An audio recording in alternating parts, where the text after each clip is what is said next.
I've been able to help Karen put it away. It's a lot of stuff to put away. We're on. How are you guys doing?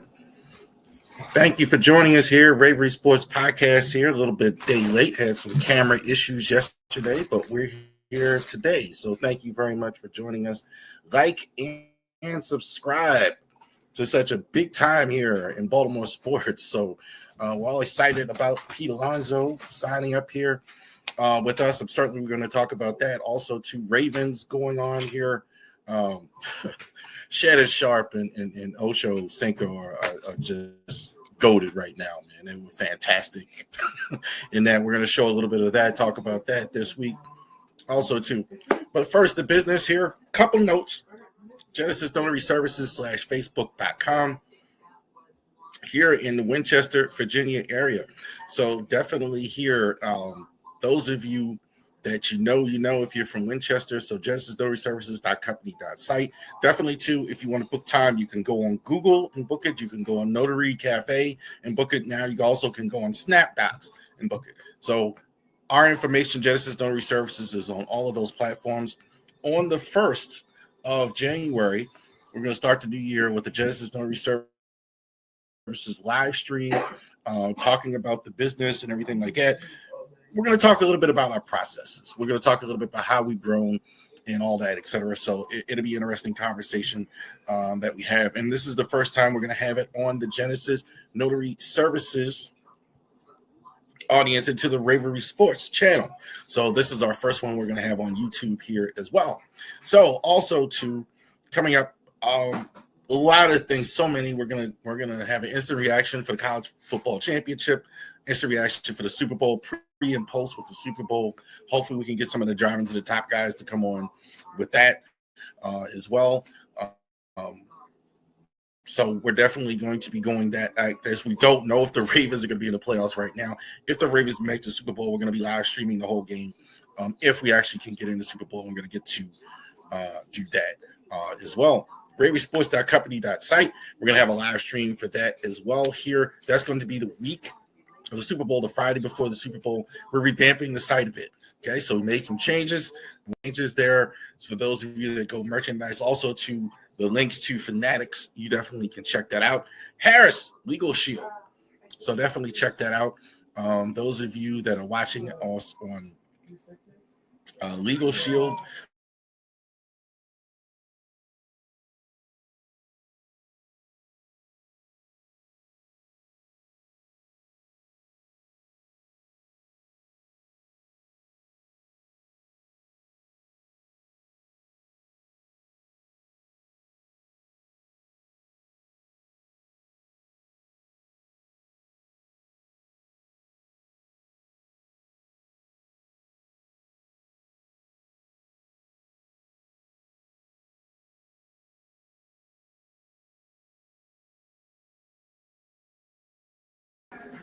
sorry about that. All right, we're back.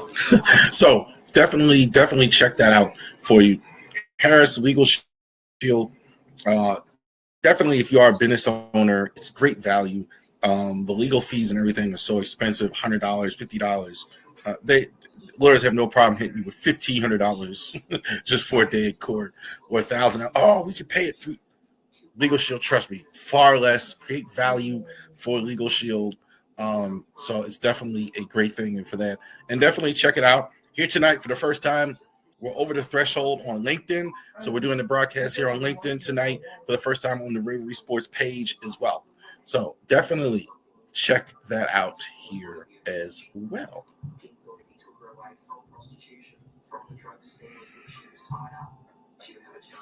All right. So, I'm sorry. Last week's game against the Squealers. This was a typical Ravens Steelers stuff here. This was typical, like, these games and the history of these games. Anybody who has been around the Ravens and Steelers history, a lot of you Raven fans out there know how close these games often are. Every inch, every second, everything matters. And this was no different. This was a very much a typical Ravens Steelers. 27-22 was the final score in this one. This could have went either way. I know a lot of fans are upset because we lost, and of course, like because the Steelers did win. Tomlin with the little snarky kissing the camera and everything because he was good. He actually got the win and everything. So definitely blown calls. But I mean, my first reaction after the game was over. This is kind of what you get when you start out 1-5, and then you have to come back. You get a Steelers-Ravens game, and this is what you get. This game could have went either way on either side. Aaron Rodgers in this game, Steelers quarterback, 23 for 34, 284, 1 TD. I thought this was the best Aaron looked all season. I thought Aaron was really good. When you don't pressure him and he has time, he looks. This is what you get. This is what you still can get from Aaron Rodgers. So 23 for 284, 1 TD. I thought it was good stuff from Aaron all the way around. He still is an accurate passer, can get it to the receivers. Definitely him and DK Metcalf were just making some great catches. I mean, that certainly aided him. But I mean, I think the Ravens defensively, the structure of it was sound, but DK just made some great catches. That was my assessment of it here as well. Jalen Warren for the Squealers. They can't run the ball. They can't run the ball. You saw a team for so many years. They had Jerome Bettis and Bam Morris and all the great Steelers in the running games, Willie Parker and all those guys. And this is definitely not that. Jalen Warren not really showing himself to be a number one back. He's probably the best one to have there. Gainwell as well. Johnson really doesn't look like it's helping him the draft pick. So this is kind of what you're getting from them. 8 carries, 13 yards. The Ravens were lucky because they really couldn't run the ball in this one as well. But this was the man that did all the damage. DK Metcalf, he had eight receptions, 148. I thought Metcalf was fantastic in this game. I thought a lot of people are going to disagree with me when I say the coverage was good on him, but the coverage was good on him. I mean, he was just making some Spartacus Superman catches in this game. Some of them canes right on the sideline, just jumping in between two receivers, beating the double team. He's the best athlete a lot of times at that part of the field. So that's actually what happened, I think, there as well. Alex Highsmith got the 1 sack in the game. This is, if anything, the Steelers do well. It's that they pretty much do have good pass rush. TJ Watt had an issue today. I think his status is in question for next week, but they definitely have decent pass rush. I mean, for sure. So that's definitely a thing with them as well. Lamar Jackson, our fearless leader, better last week. I guess you could say that. I guess that's accurate. 19 for 39, 219. Finally got a TD or finally got a rush TD. Last week, 1 INT, 1 touchdown. He's still not. I still say, I've said it before, I'm going to say it one more time. I think him missing so much practice is affecting him. They're not. He just looks a little off in his timing. He looks a little off throwing. It seems like this is the case now since he's come back from injury that he's taking a half to get warm. He's better in the second half, or he's better in parts of games, but in the first half, he's again, and so that's costing him as well. Derrick Henry, 25 for 94, 25 carries, 94 yards. There's nothing wrong with Derrick Henry. There's nothing wrong with Derrick Henry. What's wrong with Derrick Henry is the line's not black for him. They can't do anything on the right side as well. So it's taking him more carries to actually get there. He is as good as he is. He doesn't have tremendous acceleration to kind of beat the poor blocking a lot of times. So he does have to take like a step and a half. And I think sometimes at the blocking, if they're totally caved in and like it is on that right side a lot of times, even on the left side, they struggle. I see it better on the left side where at least he can run over there a little bit better, but they're running everything to the left. They can't. There's not much they can do with the right with Ricard. Maybe if they have Ricard over there or something, but there's not much they can do with the right. Zay Flowers, probably, I think he's been your best Raven this season, certainly at least on offense. 8 carries, 24 yards, 124. Good stuff, I think, again, from Zay Flowers as well. I do believe he's got to get a little bit more help. We got to diversify a little bit. He seems to be. It looks now more and more like he's bailing him out. We're not seeing a lot of DeAndre Hopkins. We're not seeing a lot of Rashard Bateman catching balls. Andrews, I think, is having some good games. Obviously, as well. Isaiah Likely had some catches. Of course, we're going to talk about Isaiah Likely. But it seems like they're so dependent on Zay Flowers, at least Lamar is. So as far as big catches and everything like that, they are going ahead and using Zay Flowers a lot for a lot of this stuff as well. Roquan, 10 tackles. Roquan's been fine. I think more and more he's looked like himself. I think unlike Lamar, who I think is still pretty much injured, Roquan looks a lot more healthy. Roquan looks like he's doing more with since he's come back. So I think Roquan has really been solid, I believe, in his return, looking more healthy. Tackles are increasing as well. The other guy is also playing off better as well. So definitely Ted Buchanan also has looked well in this one as well. I would say Kyle Hamilton has been quiet more. The hybrid role, I think, as cool as it is a lot of times, like if he doesn't actually get a lot of those splash plays, he's quiet. I think he's actually been quiet, I think, the last week or so. So that's it for that. 27-22. Ravens lose to the Squealers in this one. I don't know how I feel about this. Obviously, Isaiah Likely, the call. That was a touchdown, okay? They're not going to find me as the commentator to actually talk about it. Catch the ball with 2 feet in the end zone. I've been watching now for 40 years, and that's always been a touchdown. So I don't know what this stuff is, what the rule is, where that's changed or whatever. They talk about a football move. I only thought that was in the field of play. So we see touchdowns all the time where only the point of the ball has to break the plane, call a touchdown. So he's actually in the end zone, catches the ball,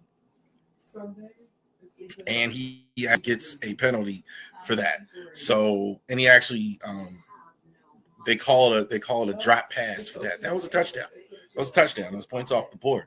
Travis Jones, it was actually, the league said they didn't make a mistake. They didn't call it on a block punt, where the Steelers actually got a 5 extra. I think it was a block where he goes through the line, actually got a few more yards. That was a clearly bad call. Aaron Rodgers, Teddy Buchanan swipes the ball out of Aaron Rodgers' hand. Then they say that Aaron Lee was down and they get the ball. So the Ravens again lose another turnover opportunity with that. That's a couple of them. And I will say that is a thing. But this is Steelers Ravens. You know, you have games like that. When you have a game close to the vest like that, and you put yourself in a position like that, this is kind of what happens. Mike Tomlin knows how to win games in the during the regular season. This guy, once again, is knocking on the door of yet another winning season. So this could be the last time we see it in M&T Bank. They're going to play at the end of the year. That could be for the division title. We'll see how that goes. So sure, the league would like that. So the last game, depending on how these other games goes, we still got a few more weeks left. That game could be for the AFC North title in Pittsburgh. Wouldn't be for the first time that has happened. But the likely call, for the record, was just complete garbage.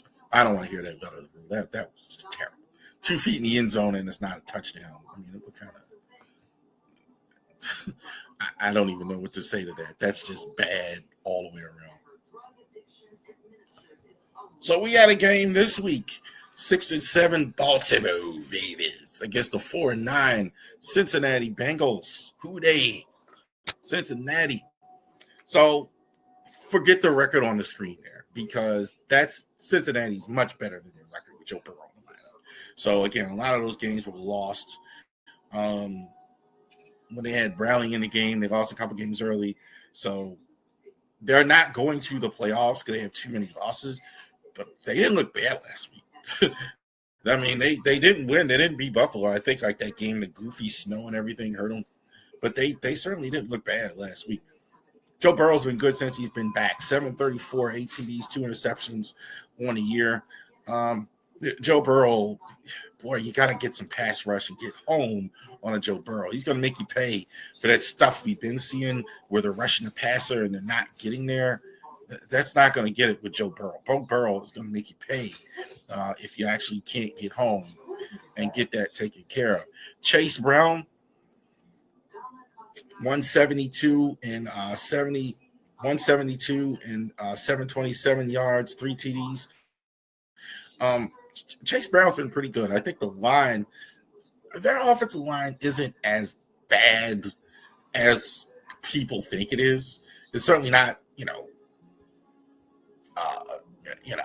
elite by any stretch or anything like that. They don't have a bunch of guys going to the Pro Bowl or anything like that. But I don't think at least they can run the ball on the right side. I think part of the problem is why he's not having a better year. The line could be a little bit better.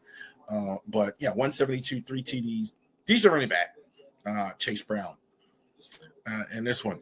The last time the Ravens played Cincinnati, they didn't have T. Higgins. They should have T. Higgins in this one.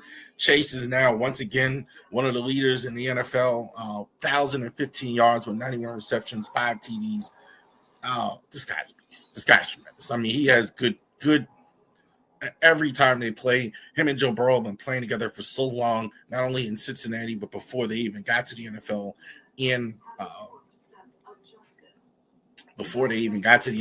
at LSU. So these guys are very, very familiar with each other and everything they do. So they are really have a good,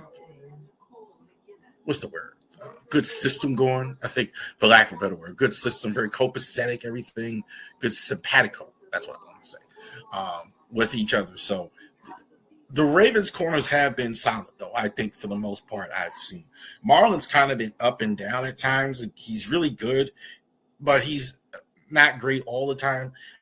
At times, though, I do see him. He's probably still the best at really actually being the force multiplier and getting the interceptions. Nate Wiggins has been fantastic. I think he's been growing right before us. Awuzie also, too, has been great as well. I think Awuzie been much better than expected this year as well. And he's been good. So that's absolutely correct here.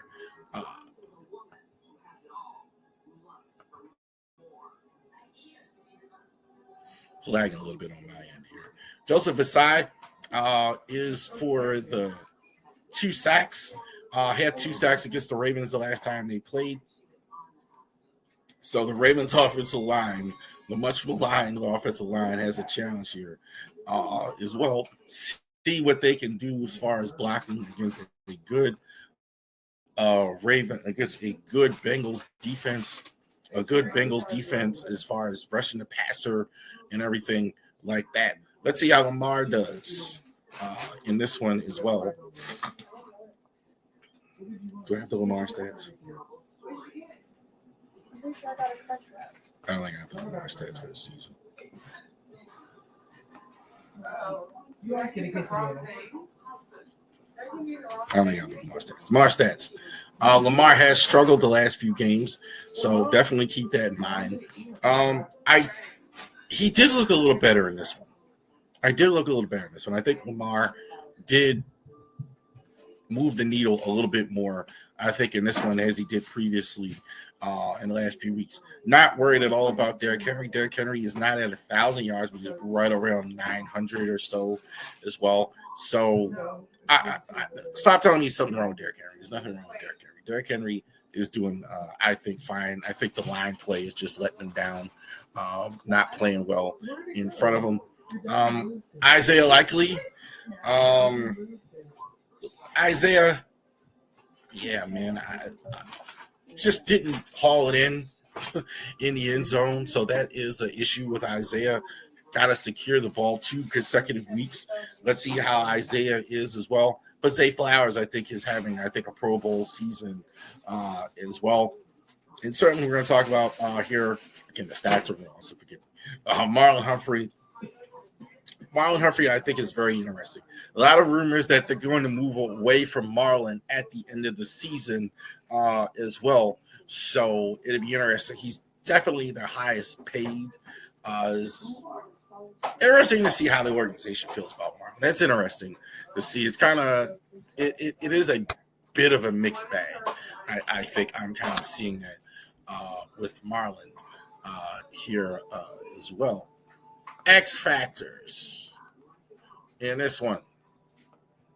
Voorhees as well. I think that's what I'm going to.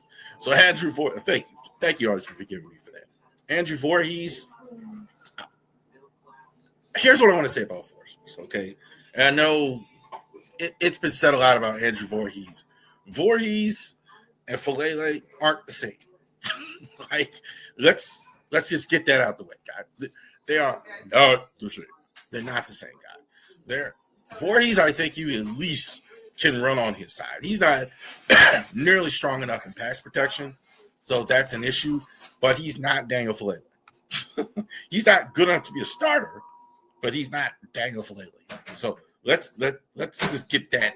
They're the same. No, they are not the same. He needs to be a lot better. They need to improve, but they are not the same guy. I do think it's possible if you run the ball and have a good run game. I think it's a little possible for him to have a better game than the other side where he's no. Jamon Jones, they brought him in. He had a good first 2 weeks. This is kind of what he is. I think he's a decent outside pass rusher, decent enough. Decent. I've said that a couple times, and I think that's kind of what he is. He's a decent NFL player. He's not a stud. He can do some things, but his sack totals about 7.5, 8. They really, when you want a pass rusher, you want a guy with 8, 9, 10, 11, 12. Like you see with the Steelers last week with Watt and Highsmith and guys like that. That's what the Ravens don't have. You know, they gotta. Again, and I know why they don't have it because it's expensive, but you got to start looking at guys like that as far as spending money in the offseason. So he's absolutely something that they look at here. So there you go.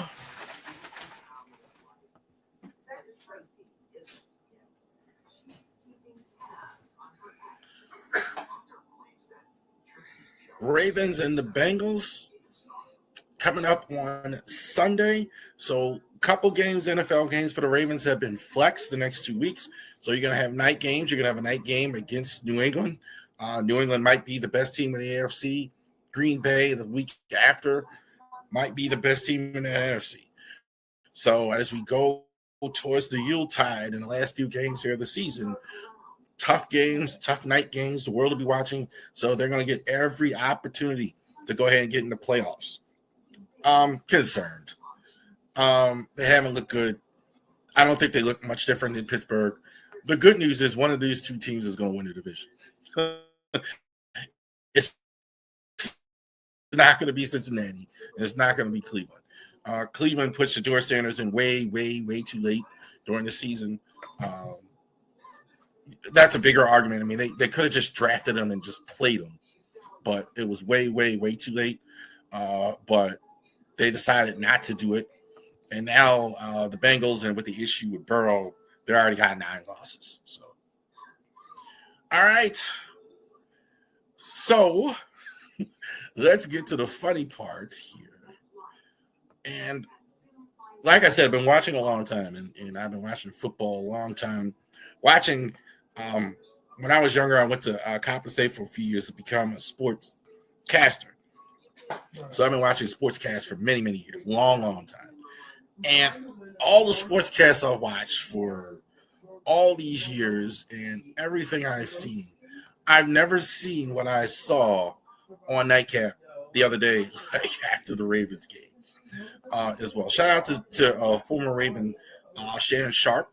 They did also to have the 25th anniversary of the Super Bowl win in 2000. So that's bizarre in and of itself. I mean, that's a different story. But Shannon didn't show up. Ray Lewis, I think possibly because of the beef he's having with Ray Lewis. So that's a whole nother thing. But interesting to see that. But that notwithstanding, the beef that he was having with Ray Lewis and all that, and why he didn't show up at the 25th anniversary, they were talking about on Nightcap Daniel Falele with the and what's so unique about this is I don't think in all the years I've watched I've ever seen guys talk alone a defensive lineman or an extra blitzer coming. Let me. What number is he? Don't say 77. 77. Falele. Yeah. Okay. Falele. Yeah. No. And a lot of that has to do with your left guard. He's terrible. And Chad, I know sometimes my bluntness is not the best, but he's not good. That left guard is not good. I mean, he ain't. You shouldn't take down the screen so I can share this with you. That needs to be a prerequisite. If you this big, you got to be good. This man, he can't block the sun out of his eyes, let alone a defensive lineman or an extra blitzer coming. Let me. What number is he? Don't say 77. 77. Falele. Yeah. Okay. Fillet. Yeah. He fillet, fish fillet. Yeah. I bet. Listen. On film, he's always at the scene of a crime, and I mean no disrespect. Yeah, 77. Yeah, that's him. On the games that I've seen, it's always him, always the same one. I think he's better at run blocking I'm thinking he's better as a run blocker as opposed to bring his ass in on fourth down. 4th and 1, 4th and 2.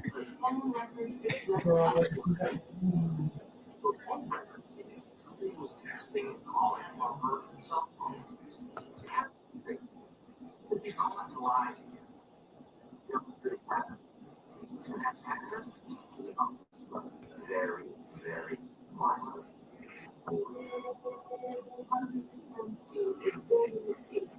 So crazily high. Can't let that happen. Tracy Bristol was well. This woman is absolutely out of her mind. Travis Hunter were both up. He's at work with 2 colleagues. She says that Hunter saw her. He shot her a mean look. She panicked. She saw his arm raised as if he was her window out.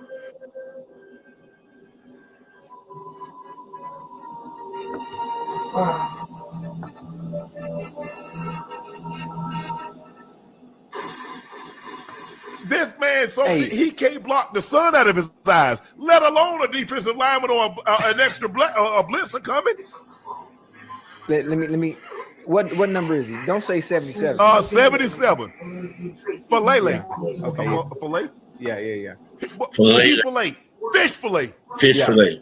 Yeah, I bet. Listen, on film, he is always. All right, thank you. He's Then we always got at the scene of a crime, and I'm. We got Chad 77. Yeah, that's him. And Shannon Sharp on the talking games about that they I've call seen, that man a fish fillet. It's always him, always the same one. I think he's better at run blocking. I'm thinking he's better as a run blocker as opposed to. Bring his ass in on 4th down. Call that man 4th and 1, 4th and 2. But the way the teams are set up now, Ocho, you got to throw the ball at some point. Funny thing in the comments was whatever, even as cool as these guys are saying it, they were saying in the comments he's not fish fillet, he's Chick-fil-A. He's Chick-fil-A because instead of fish fillet, because he don't work on Sunday. That's how bad he is on the field when they play the game. Like, so I have never seen them talk. They talk for 20 minutes about offensive line. Talk for 20 minutes about Daniel Falele. So the word is out, guys. I've been saying it for 2 years. All of us Ravens, people that are following the Ravens and all that, we've been saying it. We know, everybody knows now. Like, there was also to the report Tracy Wolfson on the sideline. They were talking about the heated argument that was had. I think Wilson went on Glenn Clarkslow and kind of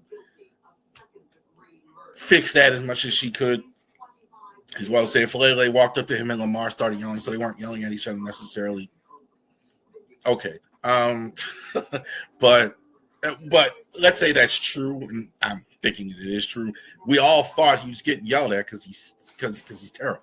So that is a thing as well. So but definitely check it out. It's on the Ravery Sports page, but definitely check out Shannon Sharp, Nightcap, etc. Because I've never seen that. They went on for 20 minutes. they went on for 20. I mean, they wouldn't stop. All right, getting it back together here. Big five biggest games on the schedule that are not Ravens games.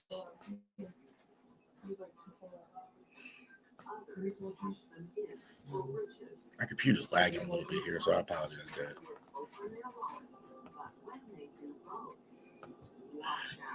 All right, so let's go ahead and do it. Let's go over the big five biggest games on the schedule last week here.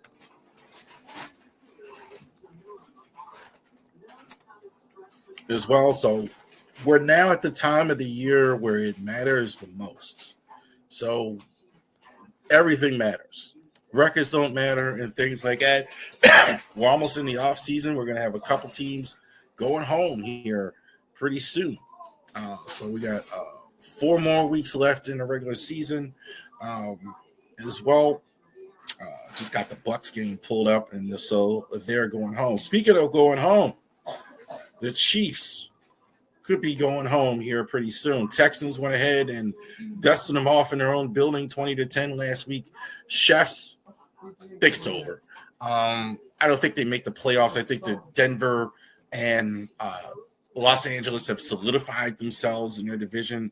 There is a chance they could win out and make a playoff, but I don't think so. I think they're going to go ahead and be eliminated as well. Texas defense is first rate. Doesn't matter who they're playing. Their defense, they're going to be in every game because their defense is so talented. There's some holes on offense, but the defense is so good in every game. Eagles and Chargers. Chargers find a way to win. Look, Jim Harbaugh is a good coach. He finds a way to win. He's got no linemen, and his quarterback is still finding a way to win these games. The thing you always like about his teams is they kind of play the same way regardless of who's on the field. That to me is a mark of a good coach. Harbaugh, his teams, they're going to run the ball. They're going to like this, doesn't matter who the line, et cetera, et cetera. They're going to be physical, et cetera. I think the defense is somewhat underrated. So I'm really impressed with what the Chargers have done. Eagles, something's wrong with the offense. I think the ungrateful Eagle fans are always kind of complaining about Hurts and all that. Hurts is probably as bad as I've seen him look. But I'm still not throwing dirt on the Eagles. I do think offensively they're not what they were. The offensive line is not what they were. Packers over the Bears, as usual. Packers usually beat the Bears. I think Jordan Love, as long as he plays well, plays within himself, he's pretty good. He does have games where he's what I call the Dave Craig. He's just bad some weeks. I think if he ever clean that up, he's going to win. He's really an MVP candidate. Absolutely, for sure. As well. Somebody explained the Jags to me. I don't know. They are 9-4, and they look just really inconsistent. 1 week their offense is good, 1 week their offense is bad. They found a way to win 9 games. I mean, I think this is Liam Cohen. Certainly is in the running for Coach of the Year with the job he's done. Colts, I mean, they're bringing in Philip Rivers. He's like the first player in NFL history, if he suits up, who actually will be a grandfather. So good for him. And the Lions last week and the Cowboys, I think the Lions aren't dead yet. The Lions are still fighting. The Lions are still in there. The Lions are still doing something here. The Lions, I think, not what they were kind of putting in the category of Philly. I think to throw dirt on the Lions is a bit much, but I clearly not what they were. All right. Lions and the Rams. Speaking of the Lions, since you brought it up, are the Rams are really kind of the uncrowned champions here for a lot of people during the regular season. A lot of people, you look at power rankings, you see the Rams as the number one team in the league, and the Lions last year, their team, the number one seed for a lot of teams. So this is both quarterbacks played for former teams. Goff used to be a Rams quarterback. They were traded for each other, and both of them have led their team to playoff success. Very unusual. So good stuff by both guys here. It's hard not to go against the Rams these days, though. I mean, I think the Lions have some chinks. I think it's showing a bit, and I think it's costing a little bit. Offensive line is good, just not all the time. Defensive line is good, just not all the time. They're playing a really good team. It's an issue, just not all the time. So I do think the Rams are in the other category. I think the Rams, the only thing I don't like about the Rams is the trenches. I think that's kind of a thing for me. Are you going to be good enough in the trenches to go ahead and be successful? That's the one issue I have with the Rams. But I think they win this game. I think they win it pretty convincingly. I like the Rams by about 10 points in this one, for sure. This is going to be an elimination game for the Chefs. Against the Chargers. The Chargers could pretty much say goodbye to the Chiefs here if they can go ahead and pull it off in Arrowhead. So I'm not sure that happens. As much as I've been impressed with the Chargers, I do think Kansas City is still showing some things as well. It's clear with Kansas City, their offense can't stretch the field as much as it once did. It's very just short stuff over the middle. They don't have Tyreek Hill anymore. They don't have those big plays, and it's very dink dunk. And I think when you do that all the time, it's costing them games. It helps them be in games. Their defense also isn't what it was. I think that's an issue. Chris Jones is not the same player. McDuffie's been good for them. Bolton, Tranquil, some of the same faces, but the defense isn't quite the juggernaut it was. I think that's also an issue. I don't think it's better than that Chargers offensive line and then know each other so well. I think that will play a factor. I kind of smell a really good game for Chris Jones in this one. So I'm going to take the Chefs. Season on the line and everything to play for as well, where I think if the Chargers lose, I still think they have a good shot to get in the playoffs still. So we'll take the Chefs in this one. The Colts, I'd love to see Philip Rivers, 44 years old, play in this game against the Seahawks. If the Rams aren't the best team in the NFC, it certainly may be the Seattle Seahawks. They're fantastic, cooking on all cylinders. Their defense, we know what Mike McDonald is there and Leonard Williams is there. It's very – I don't see the Colts being able to score much. I don't think it could be Riley Leonard playing. They're not going to have Anthony Richardson. I don't know. I definitely do like the Seahawks in this game. I don't think this is close. I think it's still relevant for the Colts because the Colts aren't dead yet. So if they can find a way to win, I do think they are still in the fight. You look at you look at the Texans, you look at the Jags, not insurmountable. If they somehow can get somebody to pull the trigger, I think it is not insurmountable for them. But the Hawks in front of the 12th man, it's hard to go against that in this one.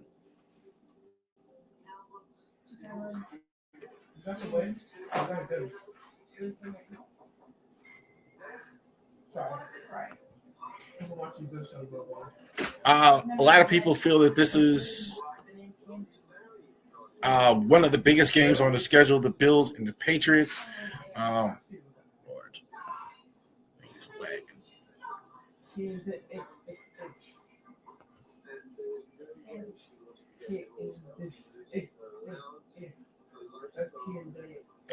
So let's stay here with the Packers and Broncos. Packers and Broncos, I think two teams might face each other in the Super Bowl as well. Packers are, I think, the superior team in this game. I think both sides of the ball, I think they're better than Denver is. I still have questions about Denver on offense, believe it or not. I think even with Sean Payton there, Knicks, I think, has shown some, but I don't think Knicks has been great against really good defenses. But I will say, you leave a close game, he's going to get you there. He's good in the fourth quarter. He's not good in all four, but he's good in the fourth. I like Green Bay. I like Green Bay to win this game. I think Green Bay has more to play for. I think Green Bay still has designs on the number one seed. This is going to be buckle your chin strap stuff. This is going to be physical stuff. And I think probably to the Ravens, possibly the game that's most relevant, the Bills and the Patriots. The Patriots we're going to see the Ravens next week. The Bills, I think, are the team a lot of people pick to win the AFC during the course of the year. The Bills, I don't know, man. I'm really buying New England. I really am. I like what I've seen from New England so far this year. I think New England. I think New England is the best team in the AFC. I really do. Buffalo, I think, in general, is about the same. They're going to score points. They have Josh Allen. They're going to do their thing. They're not. They're not at the level New England. Vrabel has them playing on their level. I think New England's defense, too, is top 5. The defense is first rate. They're going to give Josh Allen a lot of problems in this one. There you go. All right, Big Five. And one of my favorite games all year long, the Army-Navy game. So for the 6th time, the game is at M&T Bank Stadium in Baltimore. For you young people especially that have never watched something like this, don't miss it, man. This is great stuff. Army-Navy, you'll watch the whole game. There'll be 5 passes. I'm serious. You'll see runs. You'll see triple option. You'll see this is how football used to be played when our grandparents played the game. And these young men, pretty much none of them almost will be in the NFL, but most of them will go on to military careers, become officers and everything like that. I served in the Army as well, so obviously I'm biased to the Black Knights here. But I believe it or not, I did watch a lot of Navy games because Navy, locally when I was growing up in Baltimore, was in Baltimore a lot. They had games in Baltimore. They're in Annapolis. They're already on TV a lot, so definitely check that out there. Shade Helms. For the Army, those are the passing stats for the year: 215 and 2 TDs. So that what I just tell you about running football. Hayden Reed, junior for the Army, as well. 220 carries, 100 yards, 3 touchdowns. Yes, that is the number 1 running back for them as well. Quarterback runs the ball a lot. You're going to see it on both sides. Brady Anderson. Not the Brady Anderson we know, but 5 catches, 76 yards. Yes, that's one of the leading receivers. Noah Short for the Army, senior tight end. They are captained by Aiden Thomas, the senior, and Cale Fortier. So these are 2 best defensive players, and these 2 are the guys that are the captains on both sides as well. Blake Horvath this is not his first rodeo. I think he's been tremendous. He's the biggest reason why Navy has a 9-2 record, 1390 passing, 9 touchdowns passing, 14 TDs rushing. It's a quarterback. And 1,000 and 1040 on the ground. Alex Texas, definitely he's a name. Definitely now he's kind of was fullback for them. Now he's kind of more the main running back. 722 on the ground, 9 TDs as well.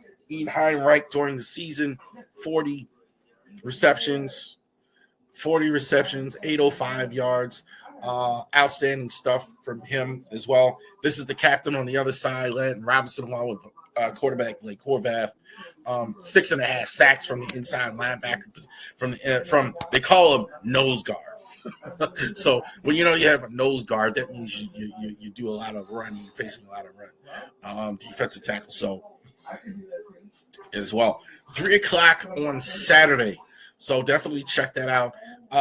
A lot of stuff going on in college football right now. We had Sharon Moore get fired as well. The Lane Kiffin stuff that went on. A lot of this money going on. Notre Dame acting like 2-year-olds because they didn't get into the playoff, which they could have.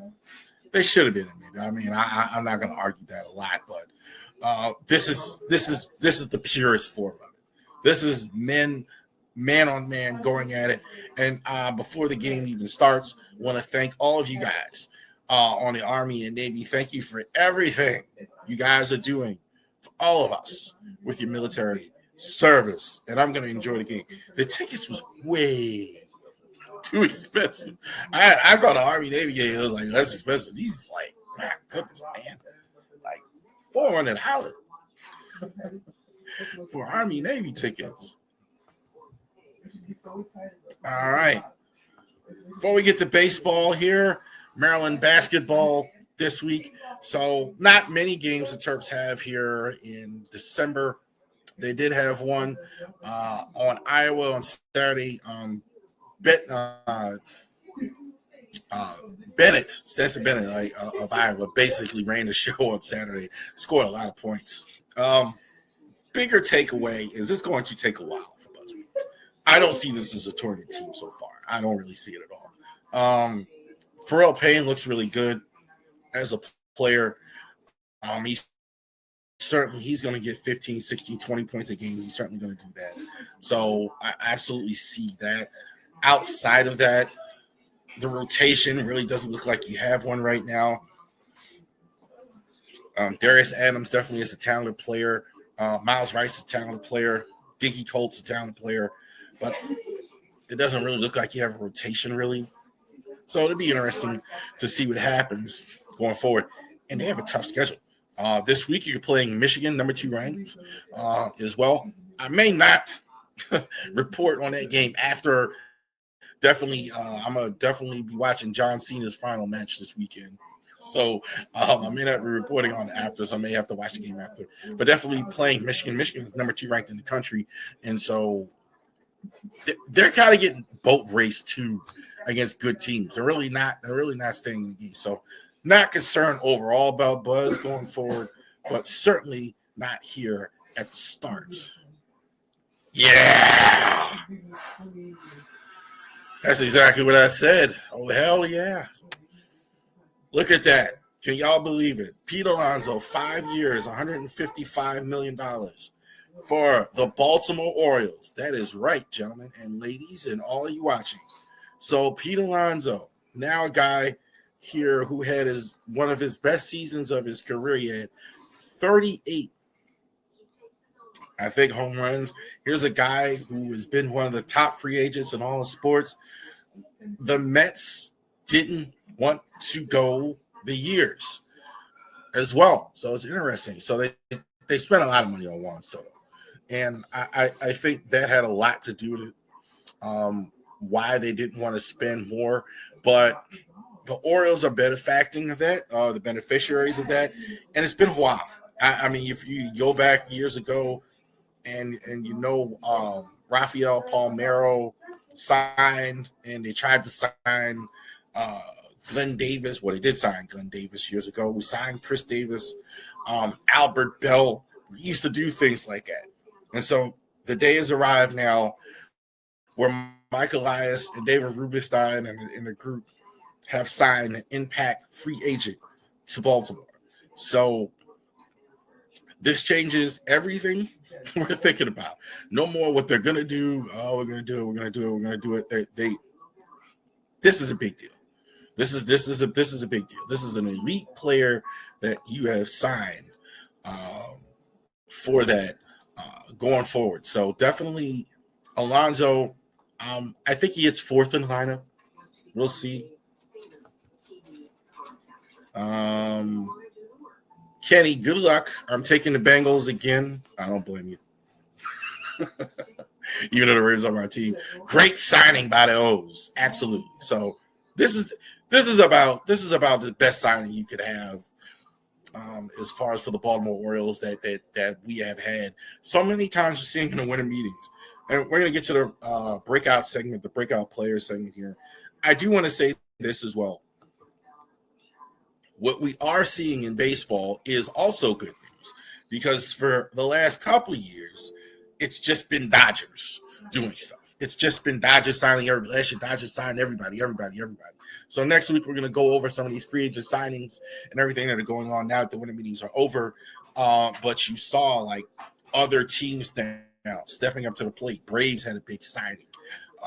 Reds were in on that. Pirates were even in on that. So these other teams are now moving forward, and this gets sick and tired of the Dodgers actually signing everybody. They're actually making offers as well. They're not like Dodgers, Mets, Yankees going at it. You guys, a lot of these owners are billionaires.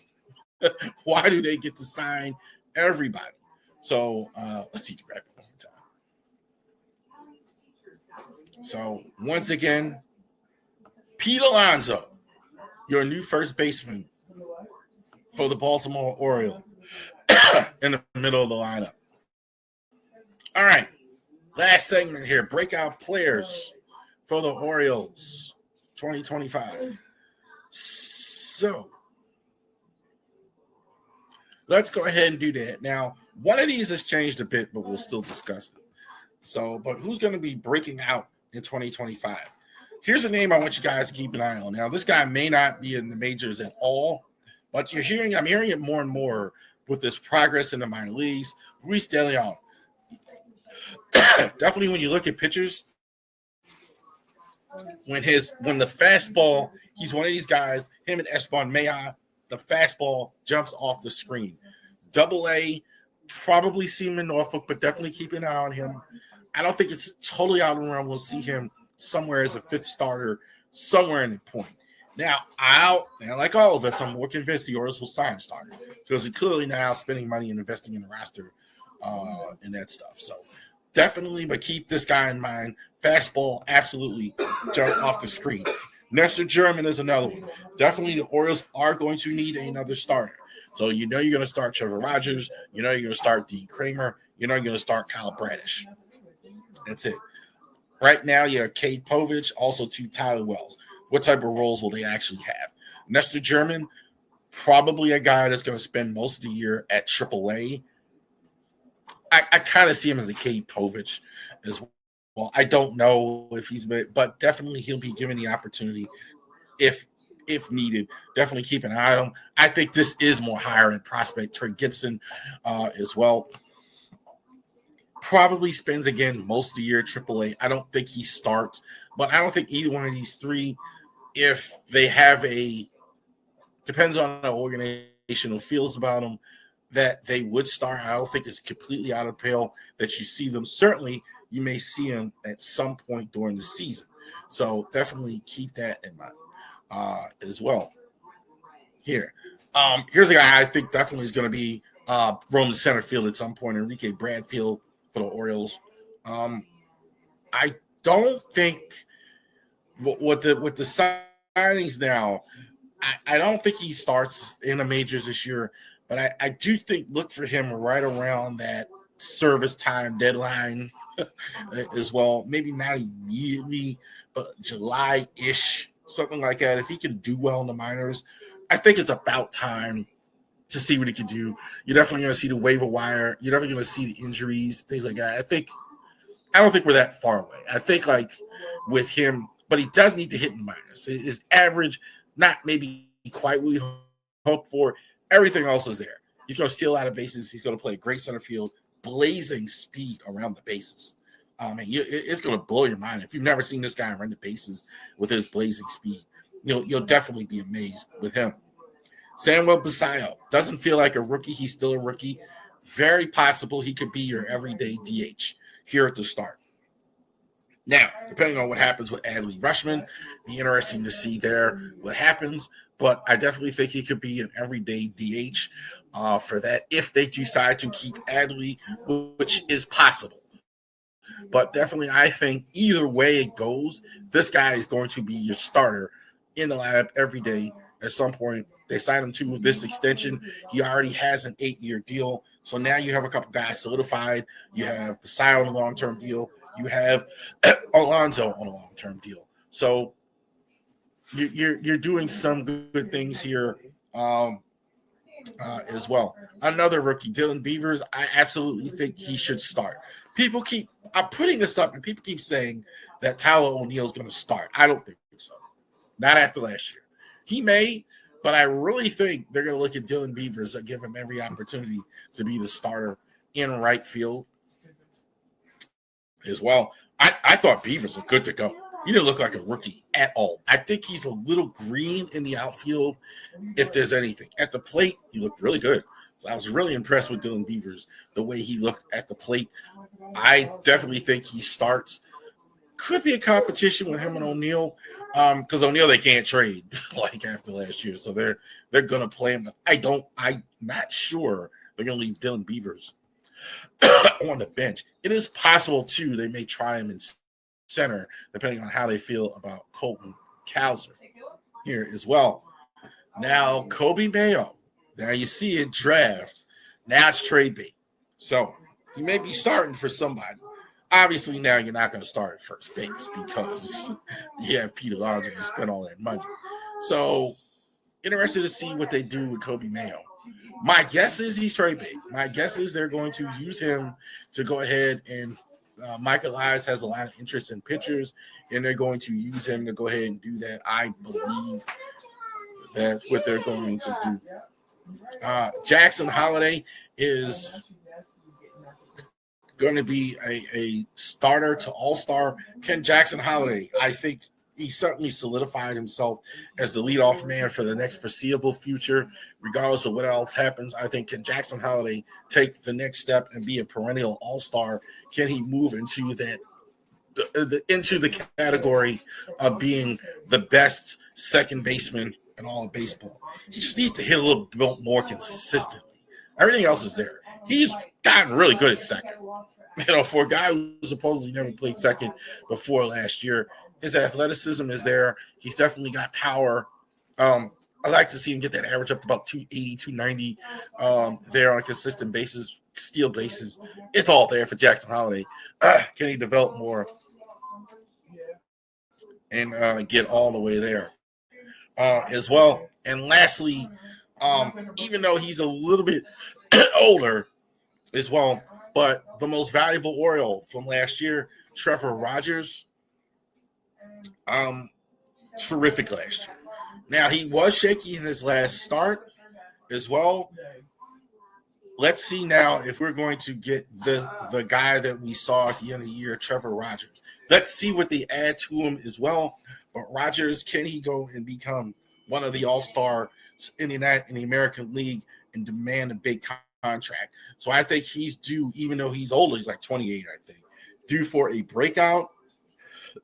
Last year, his first big year. Now he can go and become one of the best in the American League.